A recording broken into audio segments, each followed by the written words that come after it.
Yes, yes, Yeah. yes. Okay, great. Yes, They, you have that they're book? so similar. They're easy to mistake Mhm, them for each mhm. other, Myrna Yes. and Susan. Susan was phenomenal. Both of you were yesterday. Listening All to right. Yeah, yeah, I've come a long way with Susan, really. All right, you guys. So welcome, Myrna, welcome, Dove, and all to Tuesday Morning with Friends. And I'm turning the mic over to you, Dove and Myrna. Hi, guys. Hi, hi, Dove. Good morning, everybody. Good morning. Morning. Yeah, we got a lot of rain here in sunny Florida. Pouring. It's going to rain now for the next couple of weeks, I think they say. So, gotta Yeah, get used to it. And you've got that beautiful vista of greenery and sunshine and mountains behind you. So, that sounds like me. flowers. I Beautiful. gotta find one that has water in it because I'm right on the Hudson River and water is a big thing for me. Oh, really? You like water? I would Yeah. like to be near the water, just like you focus right on the ocean. I mean, Yeah, well, my boyfriend Pat has a boat. He has, and we are on that boat quite a bit. And really, it's nice. Being on the water is very, it's just very calming. absolutely, yeah. Yeah. Part of nature, it's natural. I think we come from, at least the body comes from water, basically. hmm But we're made up of water, Yeah, aren't we? Yeah. yeah, mostly water, that's right. Anyway, today's lesson, which we were just talking about, lesson 163, which could be maybe the subject of tonight on Tuesday night at ACIM gather at 7 o'clock. Today's lesson, there is no death. The Son of God is free. And I must confess, I was listening to Ken Wapnick this morning, and he wasn't even talking about death and dying, which is another one of his workshops. Uh, there is a thing in Ken's sharing this morning that says death is not only about, quote, the idea that the body is dropped, the loss of the body, somebody dies, you don't see it. No, death includes all the dark emotions like sadness and upset and anger, and all that is really the death of the Son of God. I mean, but obviously the Son of God is immortal, eternal, limitless, has nothing to do with the idea of death, but the ego is just another word for death. In fact, I'm going to read Ken's commentary on today's lesson. It says, remember, death is not an entity, but only a projected thought of the ego, which means the ego has a thought that the Son of God is a sinner.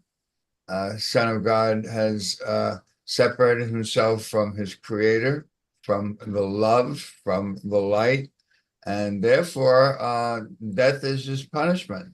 And as one of Ken Wapnick's favorite phrases from the Course in Miracles is miracles fall like rain on a dry and dusty desert where starving creatures come to die. Yeah, so people come into this world with the idea that, okay, I've done something wrong, and yes, I'm going to pay for it sooner or later, but let me see if I can get some survival, some more before I leave. So the goal of this world of bodies and figures and separation is sooner or later, actors enter stage right, they cross the stage, they do their thing, and they exit stage left.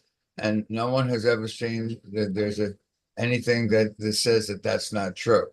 So nothing is more sure in this world than, as I say, death and taxes. But in some places you don't have to pay your tax at all. So death is the one sure thing in this world of make believe. But remember, it is a dream. It is a dream. It's not real. And I'm the dreamer of the dream. And that's the idea of A Course in Miracles. Miracles are simply the idea that I can see that I am the dreamer of the dream. I'm doing this to myself, and I can start to smile and not take it so seriously. The moment I take something seriously, I'm right back into the idea of death. when you smile and your gentle laughter, you're saying that what I believe with a big lie to be true is not true. And with that, I'll turn this mic back on over to you, Myrna. Yeah, that's a very healthy perception of death that you have. It really is. It's it's what I'm feeling from you is that there's nothing to fear. It is what it is. The Course in Miracles, today's lesson, tells us that we are fearful of death. And because we're so fearful, we believe that God, that's why we fear God. Because, God is actually, we prove God's the non-existence of God. Death proves that. And because, we fear God, and if he were alive, if God were an entity that that was still a being, okay, that we can love and look up to, then there would be no death, and so that's where the conflict comes. That's how I interpret it according to what the Course in Miracles puts it. If we die, then God is dead as well. But life is eternal. We know that, and that's a good feeling. I was looking at my own book, and I don't usually read from, but I'm going to read this lesson because it's a very telling one. There is no death. The Son of God is free. And I'm going to read from that because this is what I was given. Okay, when I asked what this lesson should mean to me personally. Death, as perceived through the body's eyes, is the end of life. Your body has been afloat in a world of dreams, trying to discover its true reality since birth. There shall come a time when you will value your body no longer.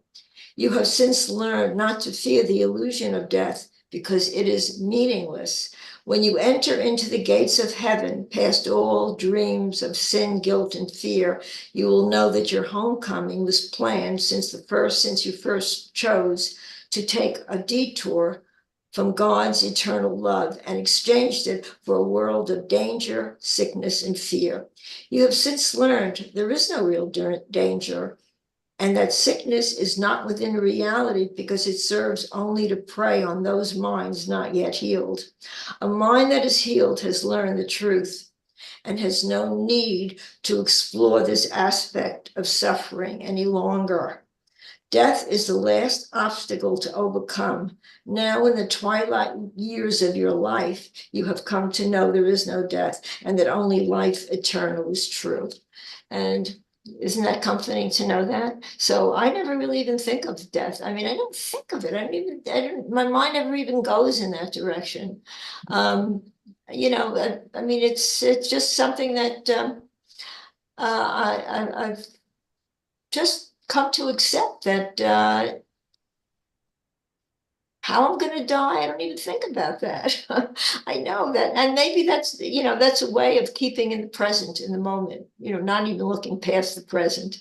And that's, a very comforting thought that that life is eternal. Although I think we know that on some level, we know that the body lives on.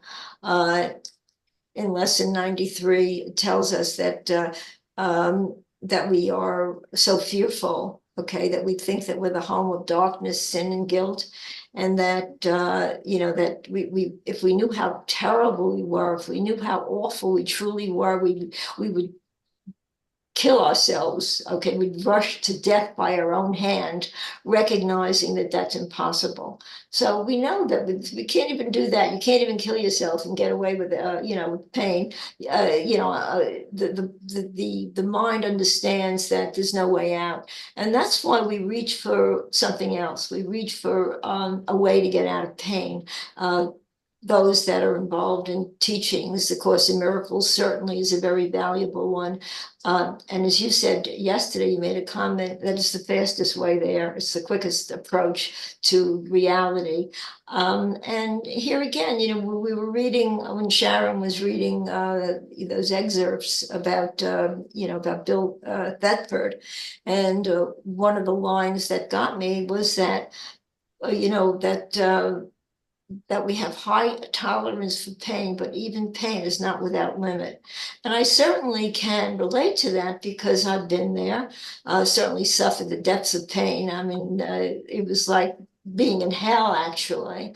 And I think once you realize that you're only in hell and there's no way out, reaching for God, reaching for something other than what the ego tells you to believe, is the only way out. And that's why the Course in Miracles is such a complete blessing for so many of us, because it tells us exactly, it speaks to us. It does. Those of us who are involved in the Course in Miracles can feel its aliveness. And that's how I feel at this moment. Very good. Yeah. Thank you so much for sharing that. And yeah, when you're reading from your book on lesson Yeah. one, Mhm. I was thinking I have something in my book which I didn't take from the course on death. It comes from the Tibetan Book of the Dead, and Mhm. it says, if you die before you die, you don't die when you die. And of course, the Tibetan Book of the Dead is talking about the death of the ego.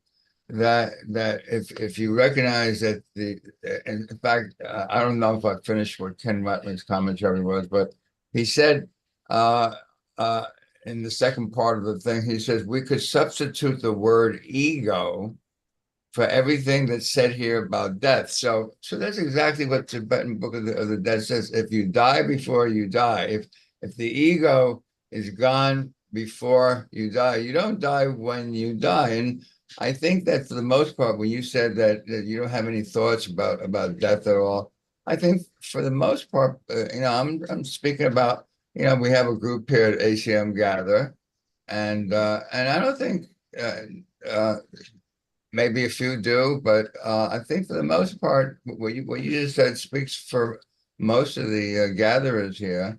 Nobody literally fears death. Of course, I think that line from lesson 153, is it 150? Yeah, I think it's 153. If I defend myself, no, in my defenselessness, my safety lies. And in that lesson, I think it's in paragraph 2, it literally says, no one dies without their own consent. And that is so reassuring that it says that, that there's a part of us that's always aware of our path, our journey, our purpose. And when there's no more lessons to be learned on this particular path and journey, in this particular quote, classroom life, it is time to leave. So it's not that death happens to us. No one dies without their consent. There's a big difference between, I'm dying, I don't want to die. When you are aware of your awareness, aware of awareness, you recognize that you're not this body. As a matter of fact, in other cultures, say India, which started way before the Judeo-Christian started, they don't even talk about the word death. They don't have death in their vocabulary.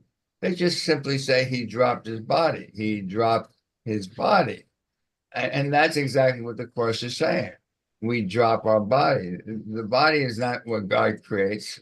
We made a body so we can go to a school and learn lessons. All things are lessons that God would have me learn. Simply is saying that yeah, I'm in a classroom, and as the last chapter of section says, choose once again where you once made a faulty choice in the past.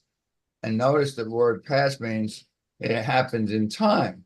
And death can only happen in time. And I heard you reading from your thing, the Son of God is immortal. So we get back to the line in the Course that Ken Wapnick loves to repeat over and over again. What a joke to think that time could come to circumvent eternity. Now, What is eternal is changeless. It doesn't come and go. What happens in time certainly comes and goes. That's the purpose of time. Anything that begins in time and ends in time has really no value to you, the Holy Son of God, which is you are eternal. What value would anything of you? So if you value, you value the body because it's your learning instrument in this world. Your life and and the things that happen to your body is your lessons for this world. But that's not who you are. It's not what you are. Goes back to that lesson that you just quoted, lesson 93. You who think you're the home of sin, darkness, and evil, which is the body, you're really the home of peace, light, and joy, which is the love of God, which is light's creation. Back on over to you, dear. Yeah, I like what you said about the body being a learning instrument. It's a learning instrument, that's it. And if we can recognize it as such, then we use it for a good purpose. You know, we want to learn and we don't want to repeat our mistakes, you know, and repeating mistakes is okay if you finally get the lesson. But sometimes, you know, we just keep making the same choices over and over again, and we find that there's no, you know, there's no justification in that because it doesn't work. And again, so the learning that we're given to do gives us a purpose. Yeah, I believe that we really do have a purpose in this world. I really do see that. I don't see myself as just a body. Sometimes we do. You know, we kind of go back and forth. You know, we vacillate because that's what the ego does. But when I really get into spirit, I really recognize that there's a purpose. I have a true purpose here. And when the Course in Miracles says we need do nothing, well, what can my purpose be if I need do nothing? And that's exactly what it means. Just be. Just, you know, be as God created you. Understand that. And that's all you're meant to do. And it's all you need to do. And you're living your purpose because you're somehow we're giving that that feeling, okay, we're releasing that into the ether, into the universe, and we can only change the world that way. We can change the consciousness of the world by changing our own consciousness, because our consciousness is all powerful. It's not just some limited little nothing, you know, that we think we are. Our consciousness is so vast. And sometimes when I think where I came from, you know, we came from a universal consciousness that is so vast that we don't even understand a fraction, less than a fraction of what it is that we really know, what we really know inherently. Just in a bodily form, we don't see it, we don't know it.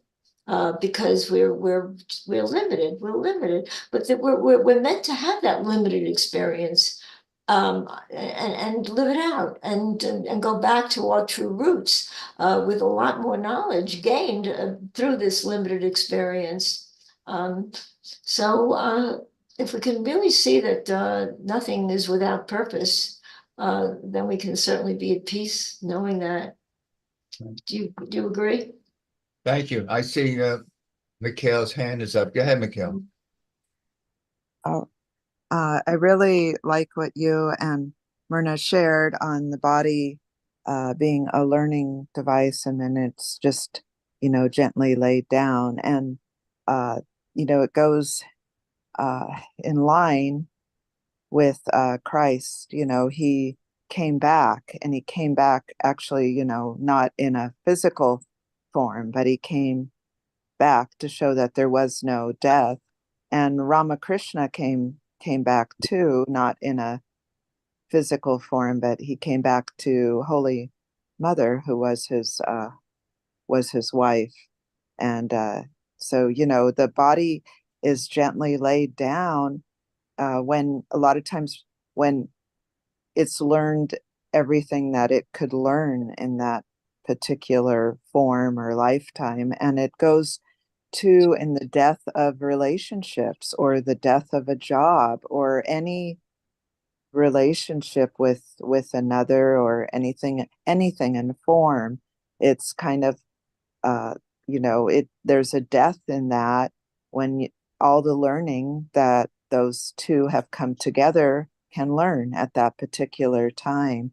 And it may come together again, but at that particular time, that's the death is there because that's the learning is done.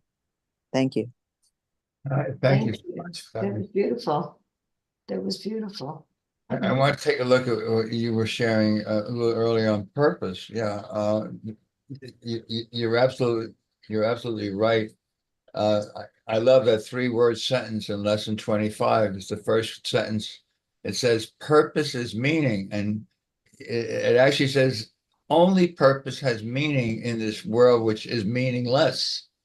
So what is the purpose of our journey here? What is the purpose of the classroom?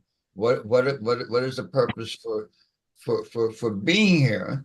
And it kind of includes what Mikhail was saying. Jesus says in the Course, I didn't come here for the crucifixion. I came for the resurrection. I came to show that there is no death. I came to show that I am not a body. So I would say purpose for me, and I believe that purpose is the same for all who are doing the Course, is truth. If your purpose for wanting only the truth and nothing but the truth, and the truth will set you free. Truth is union, that we are joined, we are one, and in the oneness we actually have the creation of God. So an idea cannot leave its source, which happens to be what Prudence was playing both yesterday and today, and it's really wonderful. I did record, if somebody does want the recording, it's over 3 hours for today alone. And an idea does not leave its source. Literally says we never left the one mind of God.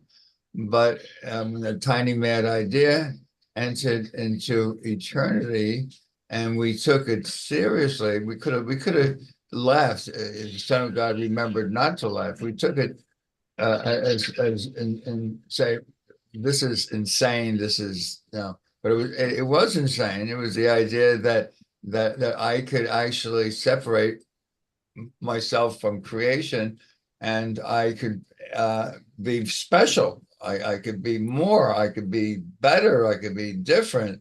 And none of that is true, because what is changeless is changeless. What God creates is eternal, infinite, changeless. But we are co-created, so we can co-create by extending the love of God, the peace of God. But you certainly miscreate or make when you think that you can make a difference, that you can be special, you can be different, the others are different. And you got to laugh, because one world is upside down. It's insane. It's crazy, and we try to make sense out of what's crazy, and that's impossible. I think it was Regis who mentioned just yesterday. You can't fix a problem at the same level that you're seeing the problem at. You got to go to a different level. And that's that tiny mad idea that I can be different. That's impossible. What God creates is the same, equal. Back on over to you, Myrna. I see Regis there joined us. I don't know if you can hear me, Regis. Yeah, I would like to hear what do you feel about death? I mean, I'd like to hear your feeling about this as well, being that we're on the subject. You're always so clear on your ideas. Anything? Anyway, well, Michaela just said a little while ago that that the people that are put in our lives are there for a reason. I mean, we're there to learn from each other, and that's no accident. There is no accidents. We meet one another along the way, and either people that are in our lives for long periods, people that we just have flashing, meetings with, acquaintances with, and everything has a reason. There's a purpose really for everything, because everything is learning. Everything is a learning experience that we're meant to do while we're still here, in our bodies, experiencing and absorbing what we need to know. I really believe that no matter, sometimes, we have my own daughter. I have two daughters. The younger daughter, she's estranged from the family. I've learned from that as well. I've learned that I could be, I love her for whatever it is she's believing, or whatever it is that she's going through. I don't, there was a time that I was constantly bickering because I didn't understand her. I didn't understand her attack on everyone, and it was a constant bickering. I honestly don't feel that way. I feel that she needs to kind of live her life at her level, and she was put in my life for a purpose, because the purpose that I really find is that I'm at peace. I'm at peace with all of this. I love her. Whatever it is she's meant to learn in her life, and it has nothing to do with me. Her not speaking to me or anybody else, really, or most of us in the family, is something that she needs to deal with. It's not about me. And once I was able to recognize that, I could be detached from it. But at the same time, she was put in my life for a very good reason. Perhaps she was one of the reasons that I've excelled to the point that I have, to learn to be at peace under any circumstances. Peace is what we're given to feel and to believe. Anyway, Regis, you do have your hand up. Good. Go for it, buddy. Go ahead. Good morning. So Good you were morning. asking me about to share Uh, some of my thoughts about this. yes, yes, I do. Well, uh, one of the things for me that I believe, even from the Course in Miracles, first of all, the Course in Miracles says the body was made to die. The Course in Miracles say that. Uh, my grandmother used to always say, and it irritated my mother, because family members would die. I've watched my grandmother lose her own sons to death, and my grandmother would say, "Well, we come here to die." And my mother, that was my mother's idea of compassion. So it irritated my mother, but my grandmother was just, bottom line. She was like, just bottom line, Um, I think when we say uh, no one leaves without their own consent, I know we talk about this a lot throughout the year. People make different points about it, and they believe that people in some level consciously decide to leave. I don't think it's conscious. Uh, when when the course of the body was made to die, the agreement, the consent to die was given the minute we agreed to be a body. That's the contract. That's the deal. I don't think that a person in their conscious egoic mind decides, oh, I've learned my lessons, it's time to go. And I don't think everybody learns all their lessons. There has to be a willingness. Uh, but your body's going to expire.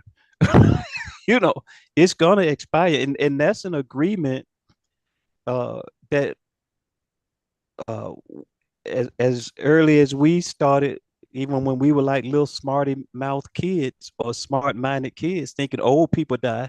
Well, we knew we were going to grow old. And so our day was coming. Uh, but I really think the consent is not sometimes how we talk about, oh, well, no one leaves unless they're without their consent, that there is some uh way that we are saying, oh, if I go out today and I get ran over by a car, a drunk driver, that I somehow gave my consent for that moment, for that time. But I think the consent is the understanding that the body is going to expire. I became okay with the thought that one day I won't exist as I know it or I see myself existing today. I became okay with people will forget me. You know, I'm not stressed out trying to leave a legacy for bodies, trying to make my mark in the earth for bodies to remember me. Uh, then that's not to say I live carelessly. I live for love, in love, with love. So love does what love does. So there's no threat. That I don't need the the threat of death to make me behave a certain way or to cause me to treat you with kindness because one day I might be gone, or it may be my last time. That's not love. That's duress. So I think we have to come to a place where love is love and that which is real is real. Uh, that which uh, can't be threatened is real, and that which can be threatened isn't. And being okay with that, that's not the voice of the world. That's not the voice of the common voice, but that's the reality of it. Um, I think there are very few people that ever want to go. I don't care how old they are. I don't, yeah, I know we see people, they get old, they're in so much pain or they are suffering so much pain. And we know people commit suicide, but those are the outliners. Uh, you know, uh, my mother is about 95, you know, and I don't sense her like, yeah, I lived a good life. It's about time for me to get out of here. I don't see her trying to let go of life. you know. So in my family members, my grandmother was just about 100. And my mother still lives by herself. She's coherent. She's physically able. She lives in a house by herself at 95, years old. So uh, it's but that consent, that idea that I think those are outliers. Suicide. Uh, there's always those case scenarios that we can't get into because we don't know the inside mind of anybody. But I think the consent is that when I agreed to be a body, I knew that this body was going to expire. Now that's before a level of consciousness as we know it. We all agree that we were formed and we were known and we existed before we entered into our mother's womb. Most of us believe that. We don't think about it every day. Uh, but when that agreement to come here, and some of us feel to learn lessons, to understand things, to understand God in a greater way, whatever that agreement was, we do get that there was a me, and I was already in eternity before I entered into my mother's womb. And I think that's uh, the peace. That's the peace. That's the thing that I occasionally remind myself of, that this is not it. This is not the end. This is not even the beginning. Coming out of my mother's womb wasn't even the beginning. And I don't have to understand or try to remember conversations before that time uh, to have peace. Now, some people do, they have to keep digging. but I kind of stay out of the witch hunts. I just don't dig. There's a level of trust. Dove always have told us for years, trust would settle every problem, and even the problem of death, even the problem of being afraid of death, or not wanting to die, or being horrified by the thought of it. Trust would settle it. And so I take the pieces from the course, uh, and that's I receive it in a way. I accept that the body was made to die, and that's all it is. That's when you that's the gig, and then the acceptance of it. Acceptance don't mean I like it, you know. Uh, that's the gig. Acceptance doesn't mean I don't have anxiety about what's on the other side of dropping this body, or what is that going to be like, you know. But it is that acceptance, and drawing from that acceptance, there is that peace. My wife and I, the first time before I was married, my best friend, I, I sit down with her to talk about a will, and she just teared up instantly. you know, I like it's just a conversation. It's just like there's gonna be stuff. I'm gonna leave here, and there's gonna be stuff. There's gonna be bills. There's gonna be money sitting in accounts. You know, just talking about it. uh, and I told my wife about a week ago. I said, honestly, honey, I really don't care. I don't care if I die alone.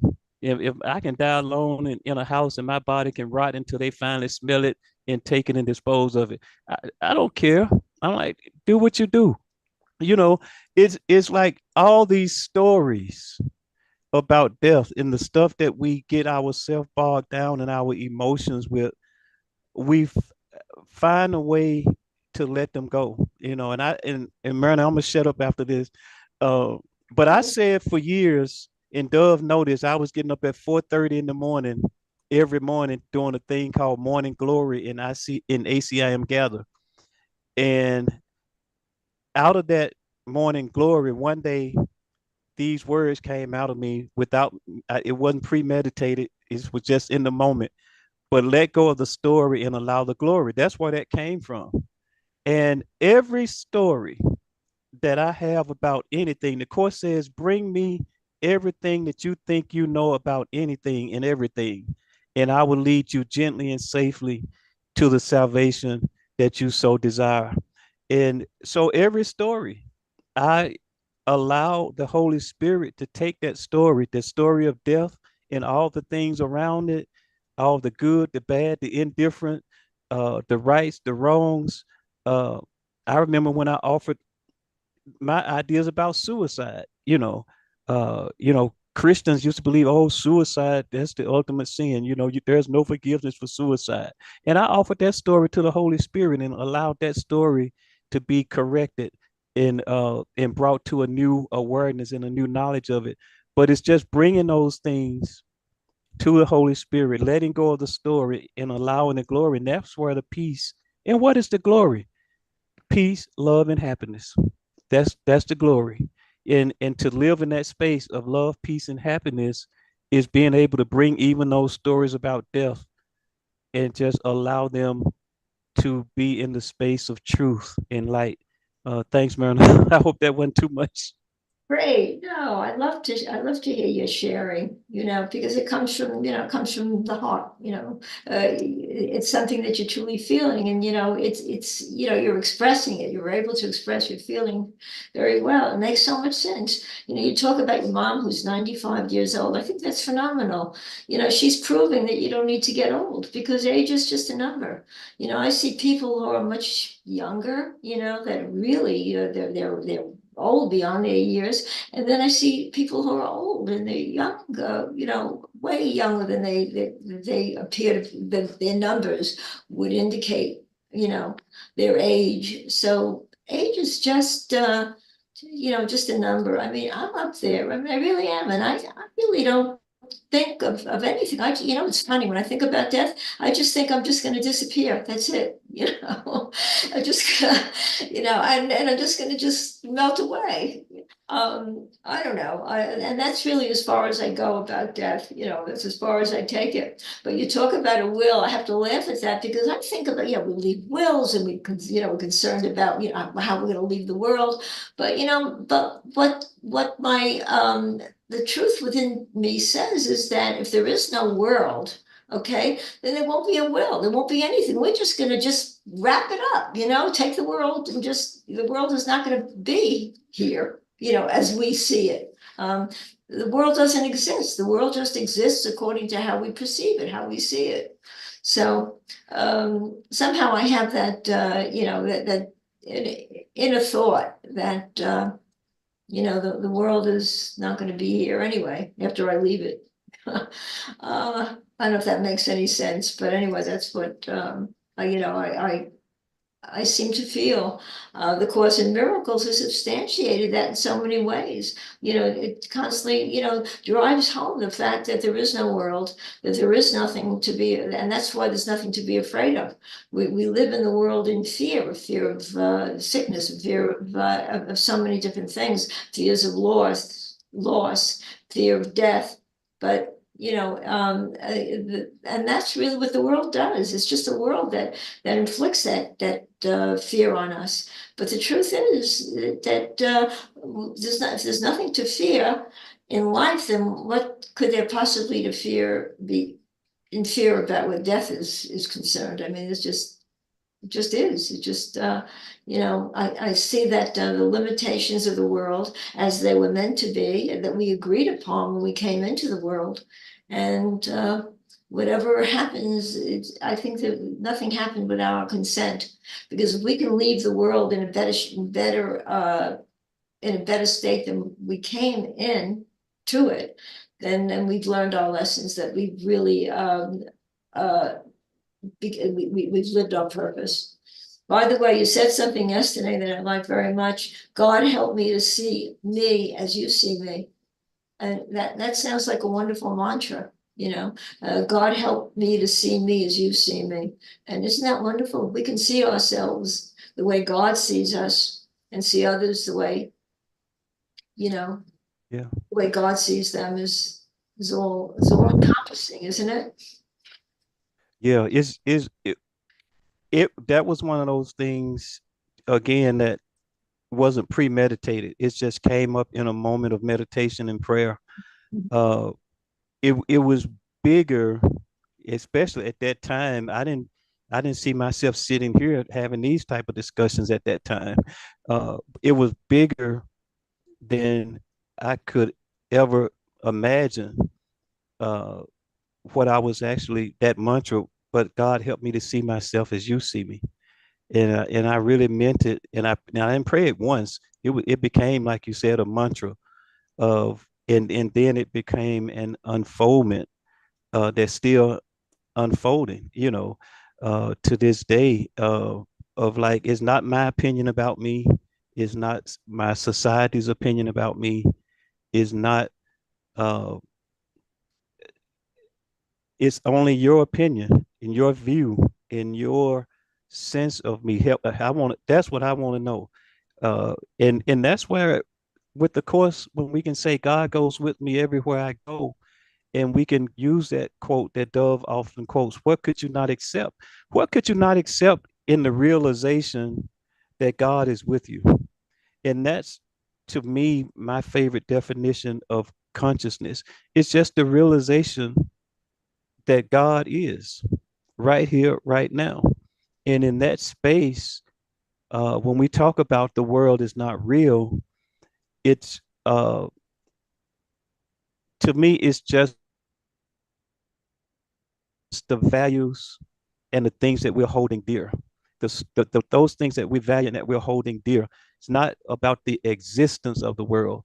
The thing with death is, and I told my wife, I said, for a lot of us, we don't have as much problem with our death as we do with the idea that we're going to be gone and other people are still going to be here. It's like, I'm gone, I'm about to go, and you still going to be here. I don't kind of like that.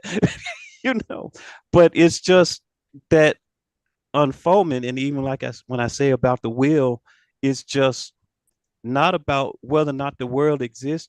It's just the fact that I could be gone and my wife could still be here, and she can still have the same mail, the same bills, the same whatever. Not that I'm trying to control that while I'm while after I've exited, but understanding that those responsibilities are still going to be coming.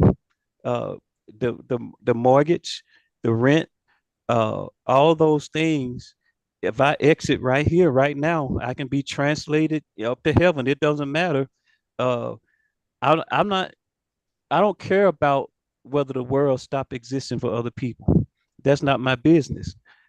you know, it's just that when I accepted that there will come a time, as we know time, when I will no longer exist as I know myself today. And whatever that means, that's only for me. What everybody else is, I don't care whether they stay, go, or we all get translated together. Uh, none of that has to do with me. And I just allow that. And that's uh, that space of seeing myself as you see me, as the beloved child of God in whom he's well pleased, and being safe in that. Thanks. Okay, thank you so much for that, Regis and Myrna. Yeah, when you use the word glory, let go of the story and see the glory. It reminded me of the word grace, and lesson 169, which is coming up this week, coming up 6 days away, says, by grace I live, by grace I am released. And grace it says grace is not something that you are aware of in your conscious mind, and it goes way beyond what our conscious mind is capable of. Grace becomes inevitable instantly in those who have prepared a table where it can be gently laid and willingly received by the love of God, by our own acceptance. And acceptance, as you just pointed out, is really my willingness to recognize that I'm not governed by the laws of this world at all. I mean, the laws of this world basically say, yeah, you've come like a starving, thirsty creature to a world to die. I put that posting on the chat. Miracles fall like drops of healing rain from heaven on a dry and dusty world where starved and thirsty creatures come to die. Now they have water. Now the world is green, and everywhere the signs of life spring up. So I think you have to become aware of you're the dream of the dream, and that's what miracles do. That's my, it's not the way I set it up where somebody else is responsible. No, I am responsible. I am cause. This is a course in cause and not effect. And it's at that level that you begin to recognize that everything here is just like it's like a classroom. You come to learn, and learning is over. I'm glad you question the idea of consent, because I realize it's not in lesson 153, it's in lesson 152, which happens to be the power of decision is my own. The power of decision is my own. I just want to read just a couple of things from the power of decision. It says, no one can offer loss unless it be his own decision. No one suffers pain except his own choice elects this state for him. No one can grieve, nor fear, nor think him sick unless those are the outcomes that he wants, and no one dies without his own consent. Nothing occurs but represents your wish, and nothing is omitted that you choose. Here is your world, complete in all details, and here is its whole reality for you, and it is only here that salvation is. So I am doing this to myself. That's the secret of salvation. I'm doing this to myself. So it is a decision. The power of decision is my own. And I'm going to quote Michelle Murphy's favorite sentence and paragraph in this course. It's on page 231 of the text. It says, the power of decision is your one remaining freedom as a prisoner of this world. So the world is a prison, and we find ourselves as a prisoner. And the idea that no one dies without their consent is simply that I don't want to be a prisoner anymore, and that I am aware. It's in my consciousness of awareness that this kind of decision can be made. It's certainly not in the part of the iceberg that's totally unaware. it goes on to say, you can decide to see it right. What you made of it is not its reality, for its reality is only what you give it. You cannot really give anything but love to anyone or anything, nor can you really receive anything but love from them. And I think that that's really what this course is saying to me. And I did mention it yesterday. Was it yesterday? Yeah, it was yesterday, I guess. Uh, I spoke about the movie that I had seen on Sunday night called Still Alice. And I know that Myrna and Susan Michelle spoke about it yesterday. And I particularly like what Susan, both Myrna and Susan had seen the movie and think it's really a well worth seeing movie. Now, what happens in the movie is is it Julian Moorhead? I always mess up her name. Is this wonderful Julianne Moore.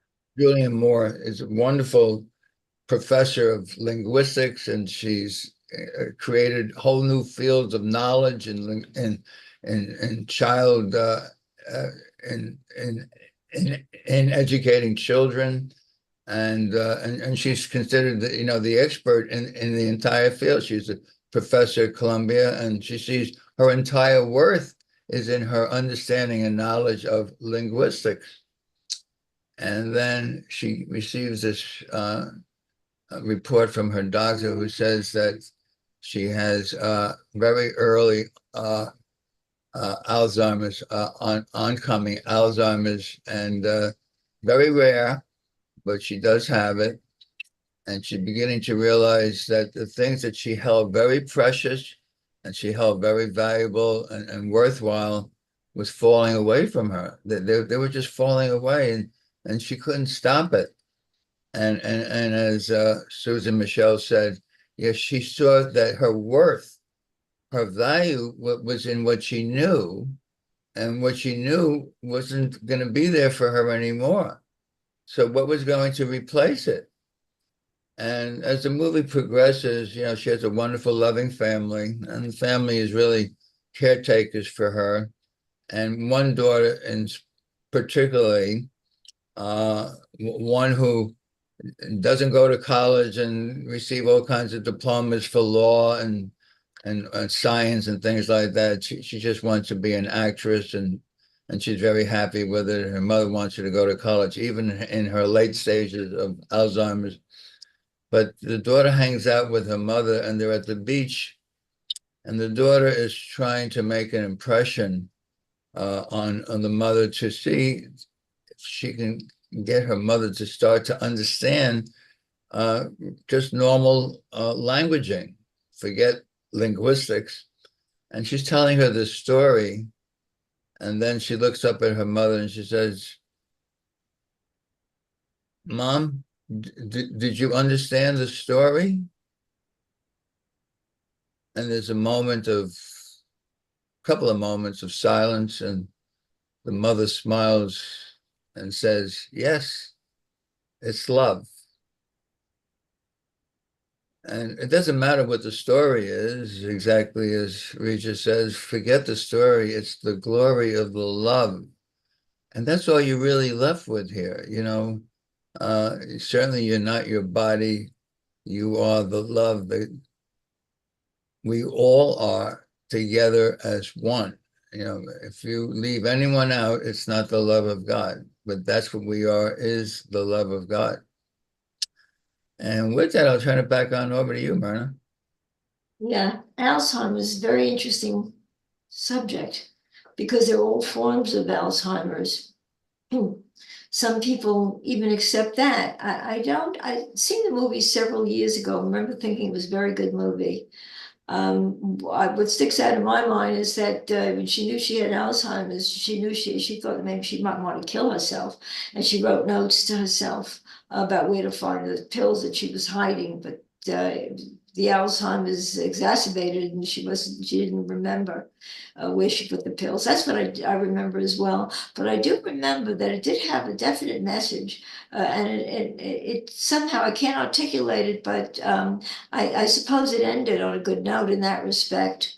My boyfriend Pat, his wife recently passed away, actually. She had early Alzheimer's. She got her Alzheimer's when she was in her 60s, and she had it for 16 years. She was in a facility the last 3 years of her life. But he showed me pictures of her. He had movies, and she was in the facility, and she was dancing. She was literally, they were playing music, and she was dancing. And he said that she never, ever made her made him think that she was suffering. In fact, they traveled during that time. That was the way that was the way that they were going to spend the rest of her years. And it was very interesting because even in a situation like that, you see people who have Alzheimer's who are really very well spirited, and others that are very sad and down and angry.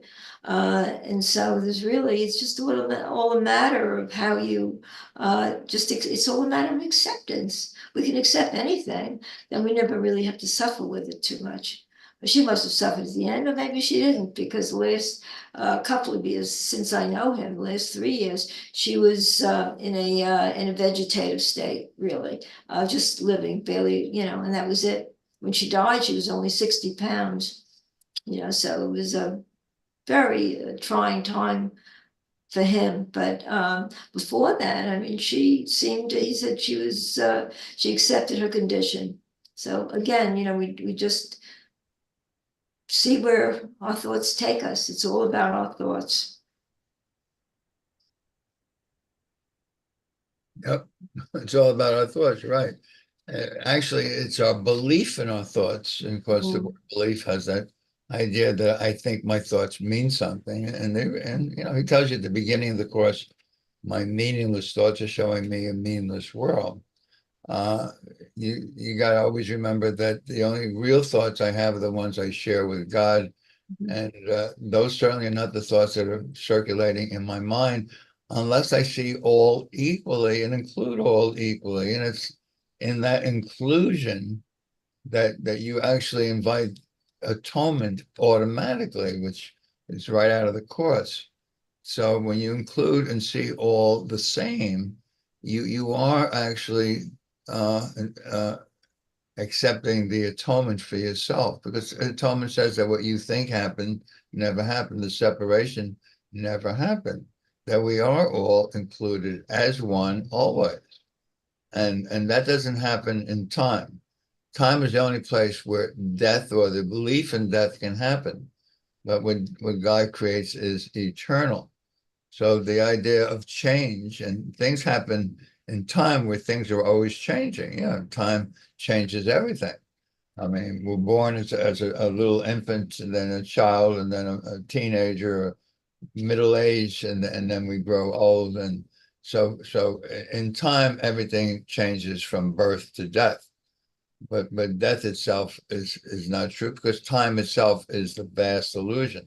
Time and space are opposite sides of the same coin. They are a mental construct that actually allows the Son of God to come to a place where he can actually see himself as different than what God created. And of course, you can only be what God created, and what God creates is the love of God. And that's why at the very end of that movie, you're right, it was a perfect ending, and maybe not everyone caught the ending, but for me, I was very happy that I was there for that, where all that was left to her was the love of God. And she said, yes, I understand the story you told me. It's love. So you see the story in any of the ways to try to interpret it as the ego. Oh yeah, this happened and that happened. No, nothing happened. It's simply love. There you go, love. Yeah. Okay, thank you so much, Myrna. Thank you. Regis, thank you, Michaelia, Lynn. Thank you all for being here. I can't see everybody. There's Cindy, and there's Sharon, and Rev Wayne is here. Yeah, so the gang's all here.